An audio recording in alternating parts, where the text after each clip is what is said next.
Estamos en vivo. Sí.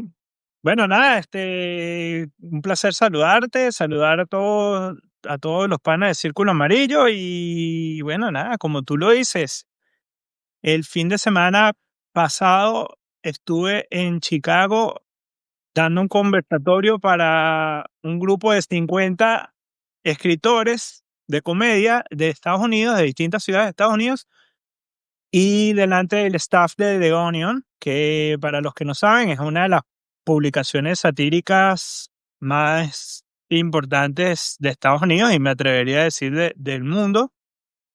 Es una página que tiene 30 años haciendo lo que hace y que, bueno, que ha marcado un estilo y que ha influenciado a innumerables páginas de comedia, incluyendo a Chihuire Bipolar.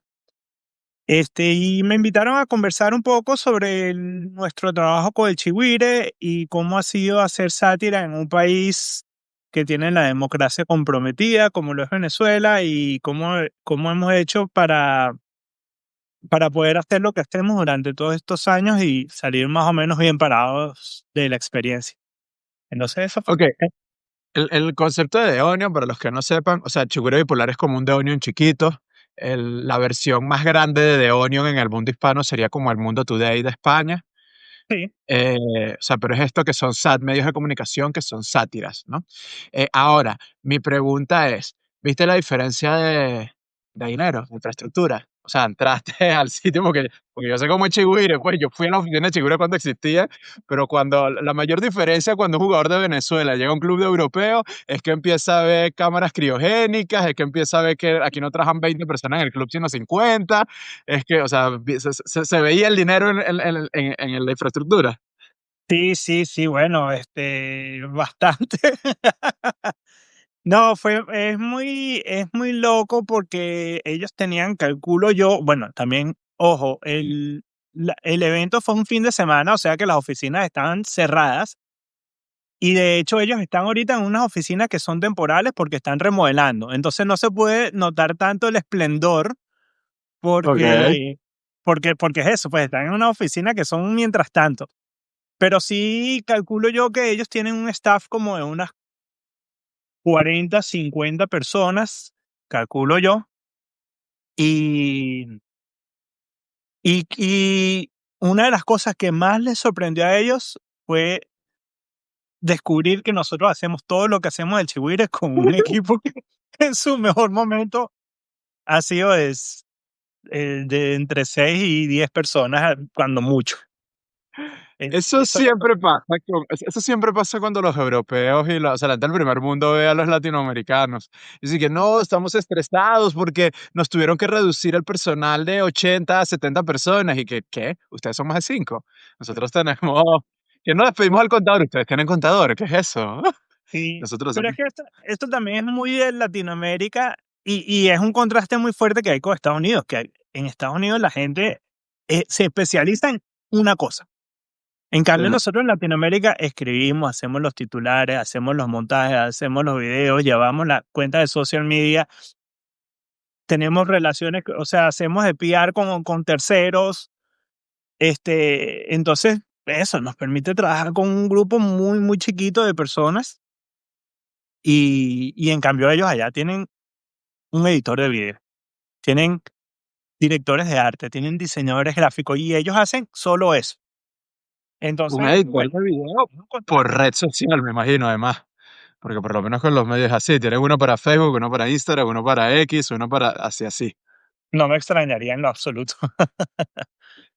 Sí, sí, Sí, sí, sí, sí. pero fue como tú dices, fue una sensación muy de estar en un estadio de grandes ligas después de haber jugado en potreros y en terrenos baldíos toda tu vida.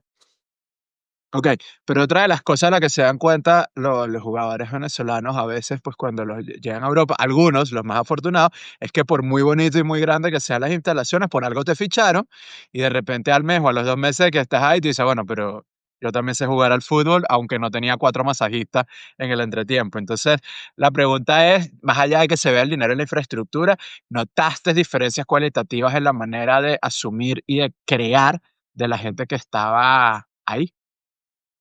Mira, eh, Lo que me di cuenta es que nosotros en el Chihuire, muy por ensayo y error y por intuición, tenemos un método de trabajo muy similar al de ellos. Obviamente con todas las restricciones de tener un grupo chiquito, de tener muy pocos recursos y básicamente tener pocas horas hombre para poder hacer una carga de trabajo. No podemos ser tan preciosistas o detallistas como lo son ellos. Pero por ejemplo, pude participar en una reunión de headlines, que es donde hacen el brainstorming de los titulares, y me quedé loco porque, o sea, cada escritor llega con 30, 40, 50 titulares por día y se sientan a hacer votaciones y a hacer filtros y a escoger y a depurar y a pulir. Y, o sea, esto es algo que tú puedes hacer si tienes un equipo grande de gente que pueda agarrar un titular que probablemente ya era bueno y desmenuzarlo y pulirlo y mejorarlo y hacerlo, pero muy meticuloso, muy detallista todo. En cambio, nosotros tenemos un método muy similar, pero es todo como muy, muy apurado, menos prolijo. Porque somos menos, porque tenemos menos tiempo, porque tenemos menos recursos y no podemos perder tanto tiempo dándole 500 vueltas a una idea, ¿no? Fue muy loco ahorita que te menciono esto porque por primera vez yo tengo con el Chihuire 17 años y en esos 17 años nunca me había podido sentar en una mesa de un writer's room y lo Claro. hice y lo vine a hacer en aunque sea para hacer un simulacro, pero digo, estoy sentado en la mesa donde se hace de Onion y fue increíble, ¿no? Pero sí, nuestro método es muy parecido al de ellos, salvando las distancias, pero con menos detalle. Somos como más, vamos a hacerlo. Ellos se regodean más en el proceso y bueno, lo que tú ves al aire de ellos, que tienen 40, 30 titulares, titulares breves, titulares largos, algunas cosas las hacen en video, otras las hacen para print, porque están haciendo print otra vez, entonces, bueno, eh, el método es el mismo, pero el volumen cambia muchísimo. Claro, bueno, es que ahí también viene una perspectiva individual, que no es por hablar pues de la estructura de Chiguri para que vayan a sindicalizar ni nada, pero es que, bueno, supongo que allá los guionistas que tienen contratado no es solamente que viven exclusivamente de trabajar en The Onion, sino que viven muy bien y que además están haciendo carrera pues exclusivamente como guionistas y hay todo un mercado en el que ellos pues van a dedicarse a eso. En cambio, bueno, supongo que quienes trabajan en Chibure, como quienes trabajan en cualquier industria creativa en Latinoamérica, están matando algún tigre por otro lado, tienen otras cosas que hacer en otro tiempo, entonces tu energía no está, tu mente no está 100% dedicada a un único trabajo.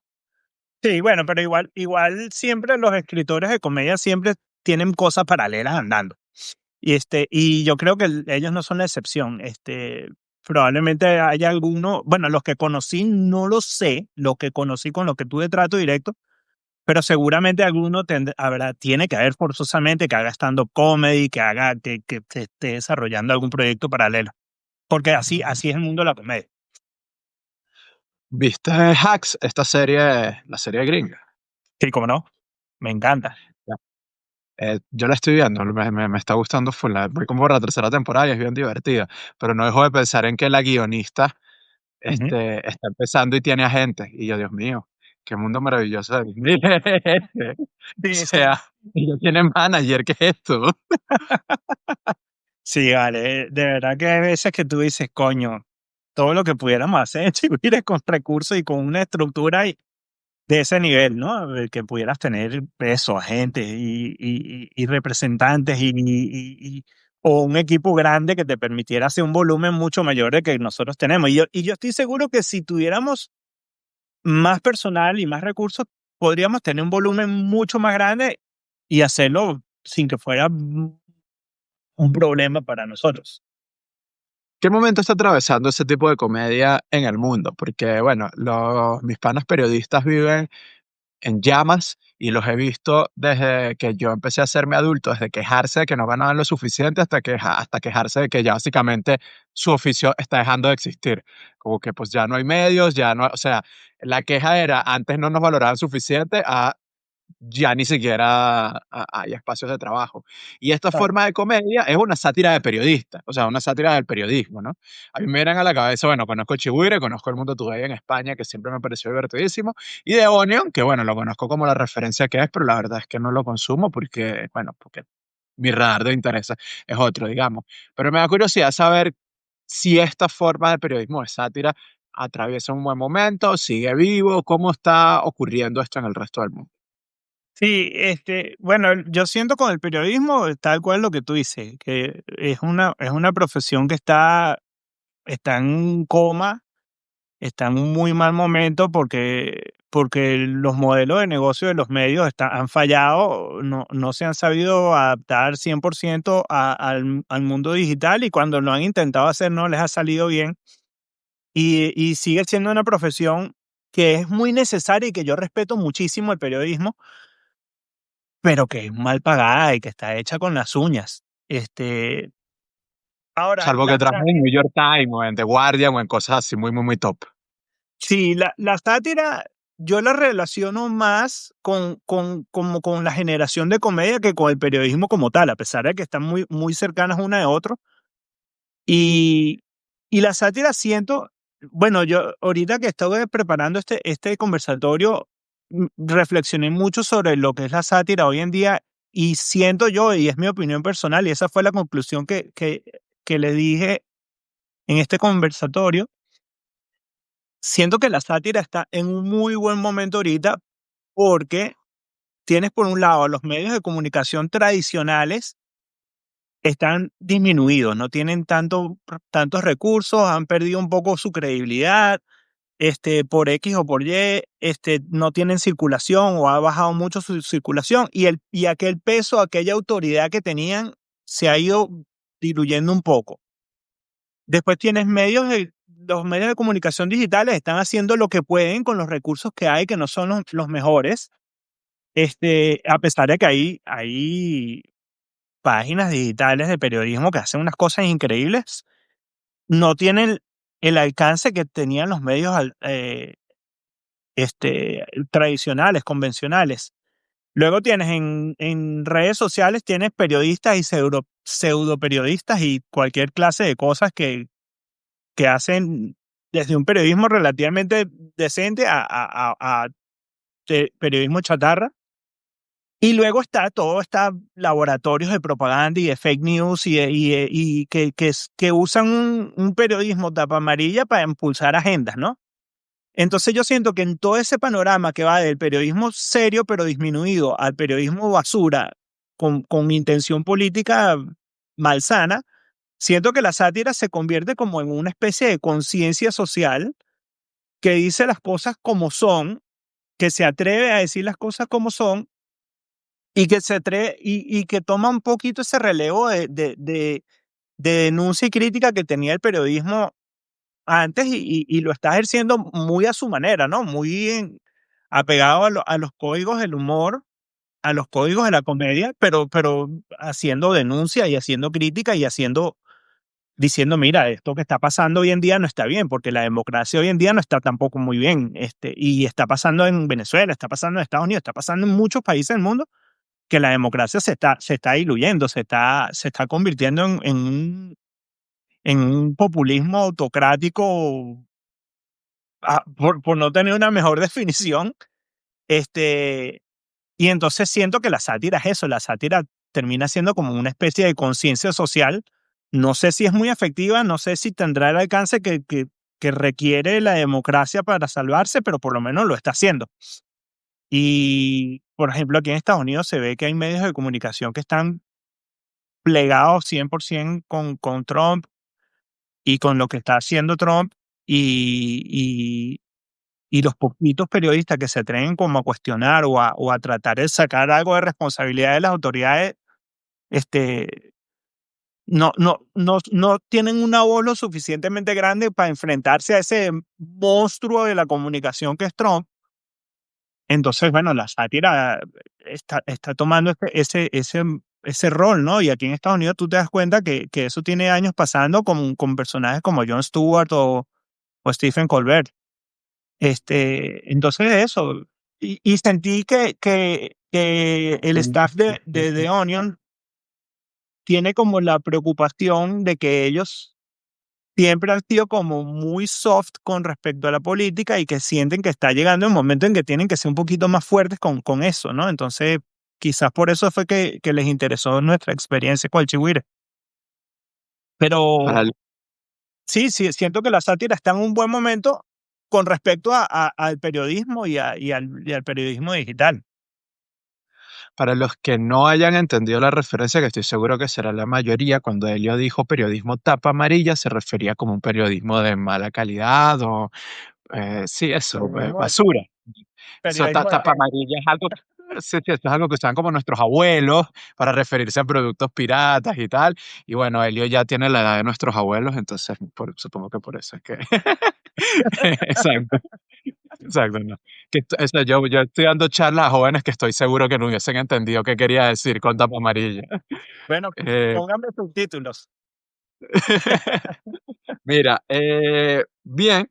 Y bueno, de hecho en Estados Unidos hubo hace poco un caso bien, bien heavy porque hubo un presentador de estos late night show que perdió el trabajo por un chiste, ¿no?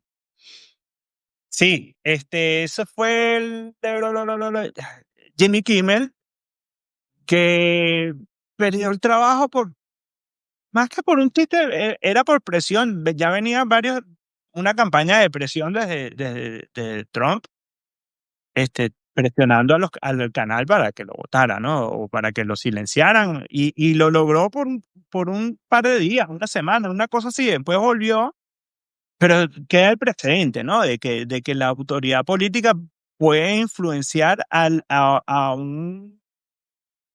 ese otrora conocido como cuarto poder que se jactaba de ser independiente y que ahora están todos plegados o sea, todos los medios están terminando en manos de, de las élites, entonces terminan todos bailando pegados con el gobierno. Que esto la verdad es que, o sea, viene pasando desde finales del siglo XX, sencillamente que ahorita con el cambio tecnológico que permite llegar a más gente, pues como que se ha exacerbado toda esta idea de el Gran Hermano y de 1984, porque bueno, hay una tecnología para poder llegar y penetrar a mayores cantidades de hogares y poder personalizar además los anuncios, las comunicaciones y todas estas cosas. Y pareciera que Ujú, estamos entrando también en una especie de etapa en la que los algoritmos pueden ser, o sea, ya son editores, pero ya ahorita hablaríamos no solo de algoritmos, sino pues de inteligencia artificial. Ya hay algún caso de un país que tiene un primer ministro perdón, ministro de corrupción, que es una inteligencia artificial. Y bueno, creo que esto es interesante Albania. porque, perdón. Es Albania, creo que es Sí. Pues Albania, que de hecho la limitación que han tenido para poder ser admitidos en la Unión Europea es justamente el alto nivel de corrupción en el país.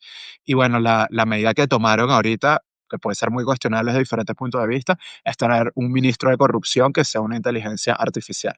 El asunto es que, bueno, todos hemos lidiado, o sea, por el tema con los algoritmos es que nos discriminan, ¿no? Y todos hemos lidiado o con un YouTube o con un Amazon o con tal, que queremos que nos atienda un humano porque necesitamos explicarle algo en 2 palabras que un humano entendería, y el algoritmo es como: "No, eso es azul y todos los casos de azul van para este lado", y acaba siendo desesperante. Entonces, llevado eso a la burocracia, nos pone en un contexto en el que realmente ni me imagino hacia dónde pudiera ir. Recomiendo mucho el libro de Yuval Noah Harari, que es un tipo que creo que conviene ir leyendo en esta época, Nexus, en el que hace una historia, un repaso de las redes de comunicación a la humanidad, y bueno, nada, es un libro bien, bien interesante. Pero yendo a Sí, las cosas que nosotros. y que complementa un poco lo que él hizo con Homo sapiens y que es un repaso sociológico de la sociedad, valga la redundancia, bien, bien, bien fuerte, bien, bien profundo.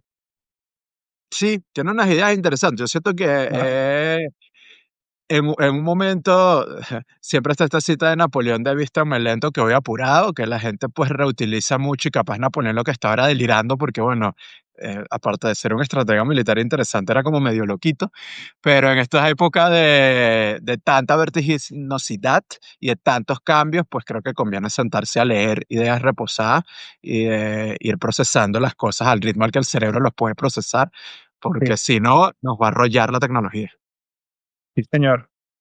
Completamente de acuerdo. Y además que ahorita que se ha puesto de moda no solo la inteligencia artificial como editora o como generadora de contenido, sino que, por ejemplo, aparecen todas estas apps que te dicen que tú no tienes que leerte un libro, si nosotros te lo podemos resumir y te damos 5 minutos, un libro entero. Este, Yo eso no lo he visto todavía, lo he escuchado, eso no ha llegado a mi mundo. es horrible, ¿saben? Es horrible que te dicen todos los días, en vez de estar scrolleando en TikTok, te damos 5 minutos, esos mismos 5 minutos te los puedes gastar en un libro y te dan un resumen. Y tú dices, no, no, no, no, no, no. Lo Eh, que eh, sí he visto, dando charlas en bachilleratos y a jóvenes, es que, si ya están utilizando mucho la inteligencia artificial, ChatGPT, Gemini, la que sea, bueno, como guía, esto que hacía, o sea, mi generación es la del Rincón del Vago. Yo no sé si tú supiste que era el Rincón del Vago, no, no, una página en la que tú entrabas. no, no lo llegué a usar porque ya se me llegó, apareció después que me hubiera sido útil, pero sí sé lo que es, claro que sí. Bueno, mi generación vio aparecer eso y vio aparecer Wikipedia. O sea, yo recuerdo estar en séptimo año de bachillerato y tener que entregar unos trabajos de biología y que los compañeros así como que se entregaban impresos, ¿no? Era como que, hey, para ver cómo tu trabajo y tal. Y había uno que tenía entre cada subtítulo, entre corchetes, el editar de Wikipedia. Y le dije, pero, y que no te lo descargaste de Wikipedia. Y él, ¿cómo sabes? Y yo, bueno, pero es que no es que seas pirata, es que seas mal pirata, ¿no? O sea, Bueno, vamos. y, y ha pasado últimamente la versión 2025 de eso que tú estás hablando, es que han publicado en periódicos o en páginas web artículos y al final ahí está un prompt que le pone el editor a ChatGPT diciendo, bueno, escríbeme esto ahora con un tono un poco más serio y prepáramelo para un artículo. Y hacen el copy-paste y se le va eso al final Sí, del artículo. que en verdad yo creo que el problema es ese, pues esa es la flojera, porque lo que iba es que sí he visto que chicos que saben usarlos, pueden como pimponear ideas con la inteligencia artificial y ver pues cuál fue su impresión de la novela. En estos días, en una charla alguien está viendo, bueno, yo leí esto en Doña Bárbara, estoy hablando de un chico de 15, 16 años, y la inteligencia artificial me dio esta percepción, que no sé si es correcta o qué, pero, o sea, como acompañamiento, bueno, yo creo que son herramientas extraordinarias. El asunto está cuando les das el control, que ya ahí, bueno, que ya hablamos del caso de Albania. Pero para no desviarnos, porque por fortuna todavía no son lo suficientemente graciosas como para poder llevar adelante un chiburo bipolar, un demonio, Para comedia son malísimas, son muy malas. Los te chistes sirven son por lo menos para malísimos. descartar el chiste. ¿Ah? Te sirven por lo menos para descartar el chiste. No, yo a mí no me gusta usarla, o sea, yo no voy a decir que no la uso, a mí no me gusta usarla para crear, pero, por ejemplo, para corregir gramática, sobre todo cuando escribo en inglés, ahí sí la uso, pero para cosas creativas no me gusta, sobre todo porque cuando tú le das a la inteligencia artificial o la haces partícipe de tu proceso creativo, en lo que tú pones ahí, lo que tú creaste, ya eso deja de ser tuyo, ya le pertenece también a la inteligencia artificial. Entonces, después, si más adelante la inteligencia artificial aprende a escribir como yo, va a ser por culpa mía, porque yo le enseñé cómo escribo yo. Entonces, yo trato es simplemente de usarla como que mira, tengo una duda con esta frase. ¿Está bien? ¿La podría mejorar? ¿Que cómo está correcta la gramática? Pero para cosas creativas trato de no usarla. Me Oye, parece, o sea, bien lo el que que la haga. Y yo sé que hay gente que está en un nivel básico en cuanto al uso de los prompts y de la inteligencia artificial, y hay gente que son maestros, pero a mí no me gusta, a mí personalmente. No, lo que tú dices es cierto. Vale, igual decir que como están las legislaturas en el momento, o sea, a día de hoy, porque hay una batalla legal sobre eso. De hecho, el tipo de Game of Thrones, Martins, logró hace poco, tuvo una pequeña victoria legal en ese sentido. La única manera de evitar eso es fracasando, o sea, porque automáticamente empiezas a publicar libros o cosas, ya todo eso está en la red y sirve para entrenamiento de todos los sistemas artificiales. O sea, hoy día tú le puedes decir a una inteligencia artificial, no a la que está en tu casa probablemente, sino a la que está en el laboratorio, escríbeme un libro como Borges y podrá Ajá. imitar el estilo de Borges. Claro, claro. Sí, sí, 100% de acuerdo. Entonces, no sé, yo prefiero no usarla. Y yo sé que es como una postura bien reaccionaria y bien de viejo y que hay que aprender a usarla además, porque todo el mundo la está usando, pero no sé, yo no me siento creativamente, no la quiero usar. Ahora, que si, por ejemplo, para escribir un email con una cosa de un cliente o algo así, dale, escríbeme ese email, cosa que no me interesa, o sea, dale. Tengo que mandarle un email a un cliente que no me ha pagado una factura y ya van 3 meses. Escríbeme un email formando un rollo con un lenguaje bien fuerte. Y eso sí, esa clase de cosas sí, o que si un email a la maestra de los chicos que hoy no pueden ir pues están enfermos. Yo no voy a, o sea, prefiero no perder tiempo en eso. Este, pero para cosas creativas sí soy más celoso, prefiero no usarla. Que hablando de cosas creativas, tú trabajaste con Rolando Díaz, ¿correcto? Correcto, sí, sí. Ajá. ¿Y qué me puedes decir de él que está debutando en Círculo Amarillo o va a debutar? Bueno, nada, coño, perdón por la mala palabra. Mira, Puedes decir Rolando, todas las groserías Roland que quieras, coño, marico, lo que tú quieras. Estamos en el poco en el pequeño resquicio de libertad que todavía nos mantiene el Internet. La puedes decir todo pelotudo, chupapollo, lo que quieras de todos los países. no, eso lo guardo para los personal. No, mira, Rolando es un tipo, yo trabajé directamente con él poco, pero lo suficiente para saber que es una gran persona. Este, de hecho, me pasó con Rolando lo mismo que me ha pasado con muchos comediantes venezolanos, que es que como yo vivo afuera desde hace tanto tiempo, participo en proyectos con ellos y tengo comunicaciones, debates, brainstorming intensos por correo, pero que nunca nos conocemos por persona.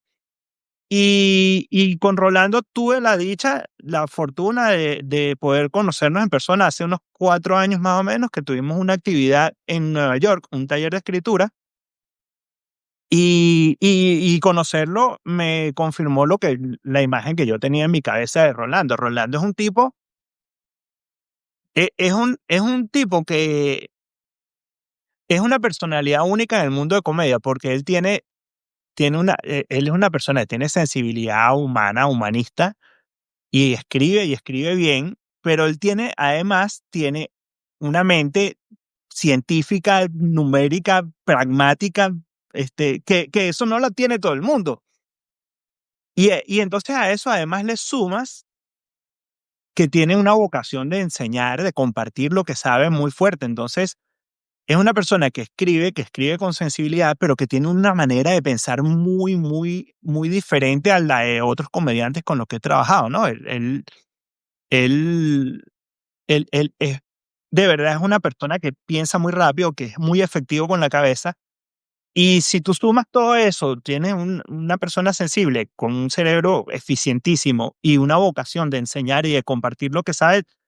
Yo, como te lo escribí en el post que pusieron cuando lo anunciaron, yo siento que es un palazo, siento que el Círculo Amarillo gana muchísimo teniéndolo a él ahí a bordo y bueno, nada, yo solo espero que sea el primero de muchos talleres y que las personas que se han interesado en Círculo Amarillo por aprender de comedia sepan que tienen otra herramienta más ahí a favor para que sigan puliendo sus talentos y su empeño de escribir.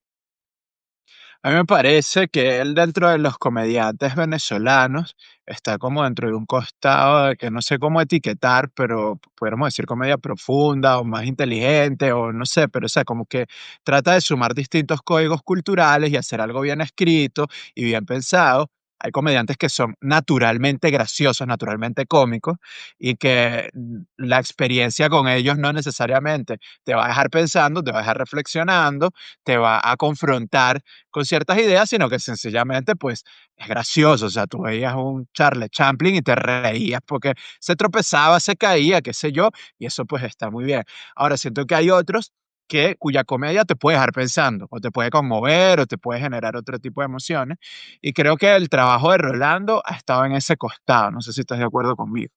Sí, sí, es como un poquito más intelectual, si se quiere, más profundo.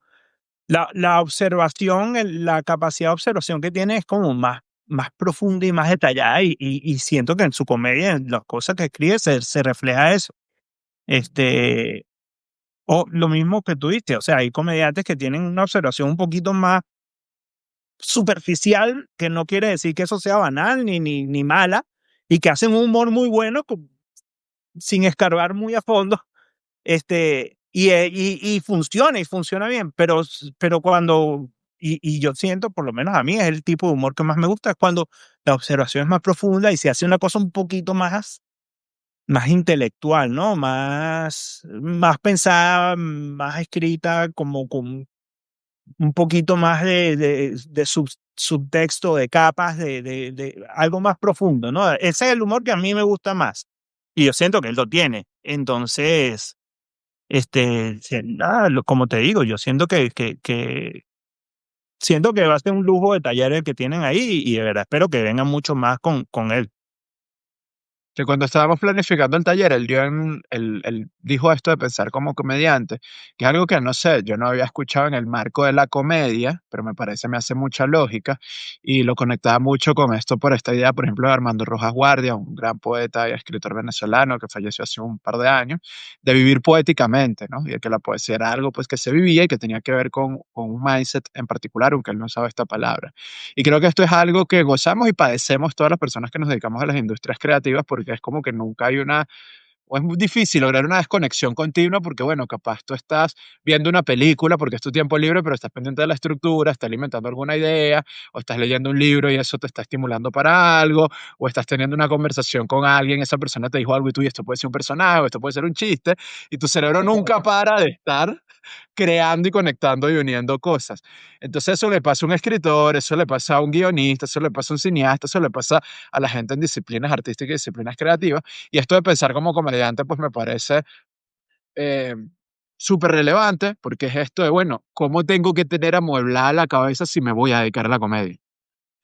Sí, sí, es tal cual, es como tú dices, cuando tú te dedicas a escribir comedia y estás conversando, por ejemplo, yo estoy conversando aquí contigo y de repente me voy, porque agarré una frase que tú dices y ahí saca un insight y tienes que escribirlo rapidito así. Entonces, a veces yo estoy hablando contigo y estoy escribiendo aquí al lado así, porque, porque es que además, y me pasa, por ejemplo, con mi esposa, que a veces me dice, te fuiste, ¿verdad? Pues sí, sí, pausa, déjame escribir algo rapidito porque se me ocurre y siento que eso es una capacidad que tienes que, ojo, es observación, todo el mundo puede observar, pero tú la puedes entrenar como si fuera un músculo para tratar de conseguirle siempre lo gracioso a lo cotidiano lo sorprendente y lo irónico a las cosas cotidianas, porque al final la comedia es eso, la comedia es como un truco de magia en el que al final tienes que hacer algo sorprendente.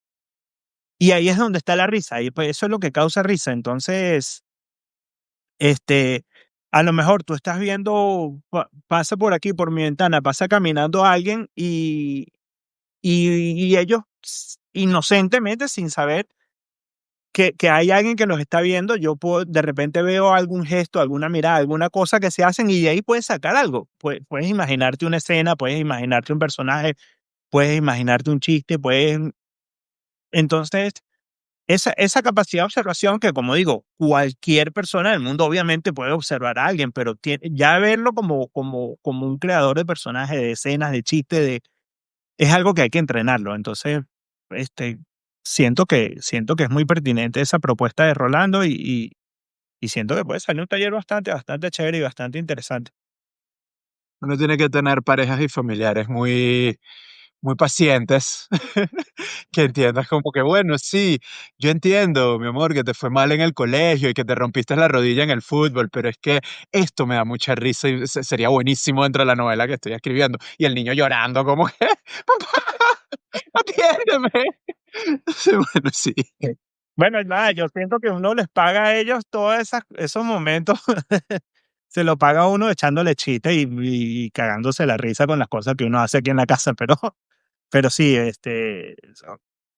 por lo menos yo trato de que las cosas que yo escribo sean como muy observacionales y muy, y muy de ver cómo las personas se comportan y cómo reaccionan y cómo hablan y cómo gesticulan y cómo se presentan ante el mundo. Y de ahí tú puedes crear o sacar algunas cositas que te ayuden a pimpear un personaje y hacerlo mejor y hacerlo más creíble y más risible y más gracioso. Es observación, Ajá. eso es observación. Y eso, esa es la base del arte y de cualquier industria creativa. Mira, pues para cerrar, ¿vas a dejar Chigüire por Deonio? ¿Ah? ¿Vas a dejar el Chigüire bipolar por Deonio? No, no, no está Te todavía. vas del Caracas o del Táchira fichado por el por el Real Madrid o por el Barça. Bueno, mira, no sé, hay unos tryouts ahora, porque es como un equipo deportivo tal cual, hay que hacer la prueba y ver si se puede pasar. Y bueno, nada, yo voy a mandar mis cosas por no dejar, pero no te lo voy a negar, a mí me encantaría jugar en las grandes ligas, pero bueno, nada, Chihuahua es mi casa y siempre va a ser mi casa, pero sí, voy a intentarlo, vamos a ver qué pasa. Me encanta que diste la de forma más o menos parecida a la típica respuesta del atleta. Y no, bueno, estamos aquí contentos, Boca es mi casa, estoy feliz, pero si tocan la puerta de afuera, mi gente tendrá que estudiar las posibilidades. Jugar en Europa siempre ha sido un sueño. Pero es que sería muy necio que yo te dijera: "No, ni de vaina, no quiero, no quiero". Obvio, mira, The Onion es una de las páginas que más me ha motivado a mí a hacer comedia. Es una cosa que cuando yo estaba en la universidad, tú que fue cuando pusieron el Internet en la universidad. Tan viejo así soy. Uno iba a la universidad y uno abría The Onion y te ibas y salías un rato, 5 o 10 minutos y la página todavía no terminaba de cargar, pero siempre lo hacía. Me gustaba leerla desde ese entonces. Había en la Católica, que fue donde yo estudié, habían unos chicos que hacían estadounidenses que estaban en la Católica por intercambio con esta organización que se llama IESEC. Y Sí. cuando ellos iban a Estados Unidos, traían el Onion impreso, y eso era una vaina que nosotros nos leíamos así, pero como, ¿qué bolas esta vaina? Entonces, sería muy necio y sería hipócrita y te estaría mintiendo si yo te dijera que a mí no me gustaría escribir con ellos. Obviamente que sí, porque es como, bueno, todo el que hace deporte sueña con jugar en la liga o en la Premier o en las grandes ligas. Este, Obviamente, bueno, lo que te digo, el Chihuire no solo es que es mi casa, el Chihuire nosotros lo construimos desde el día cero y siempre va a ser como el retoñito de uno, pero bueno, hay una oportunidad, dejé unos contactos ahí abiertos, hay un llamado a casting para colaboradores y bueno, voy a mandar mi prueba a ver qué tal, a ver cómo me va, a lo mejor sale. Yo no sé si ahí alguna vez, porque como te digo, tienen 30 años, yo no sé si alguna vez haya escrito algún venezolano o algún latino, me imagino que latino probablemente sí, venezolano no estoy tan seguro, pero sería muy fino si yo pudiera ser el primero que llega ahí, ¿no?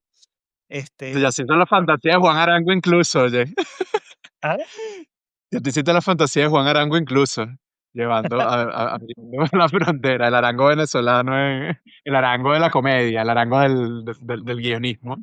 no, sí, me Buenísimo. hace mucha ilusión y sería muy feliz si eso pasara, pero bueno, vamos a ver. Además que es un proceso que ellos abren todos los años donde hay muy poquitos cupos y donde hay muchísima gente peleando además, entonces es difícil.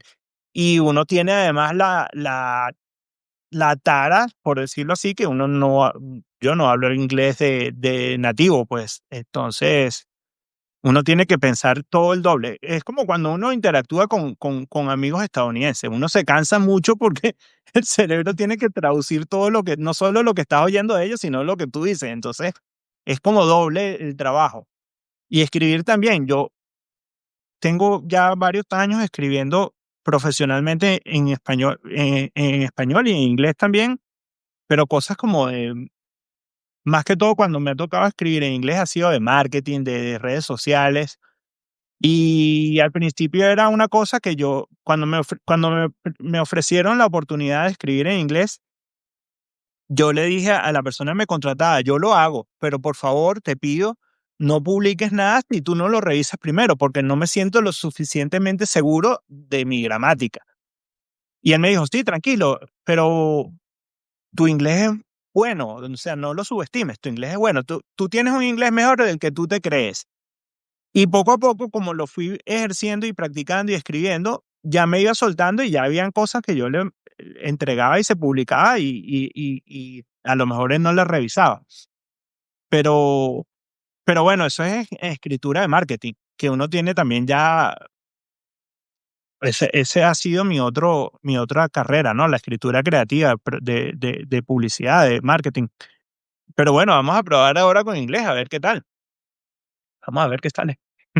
Toda la suerte del mundo y bueno, ya Gracias, saben, pana. aprovechen a alguien que sale antes de que esté triunfando en Estados Unidos en The Onion y ya no te les quiere responder el mensaje de texto. Desaparezcan los 10 grupos de comedia de Círculo Amarillo en los que está y que interviene todos los días 24 horas. Que es como, pero gente, vayan a trabajar, vayan a escribir chistes, gente, escriben WhatsApp y vayan a escribir chistes. Nada, bro, un gusto hablar contigo siempre. Bueno, pana, lo mismo digo y muchas gracias por la oportunidad de conversar y como siempre, muy feliz de estar en esta familia de Círculo Amarillo y muy agradecido por todo lo que hacen y mucha admiración porque lo que hacen es digno de aplauso. Totalmente mutuo ese sentimiento. Así que nada, bro, te quiero, cuídate mucho. Dale, pana. Chao. Saludos, que estén bien.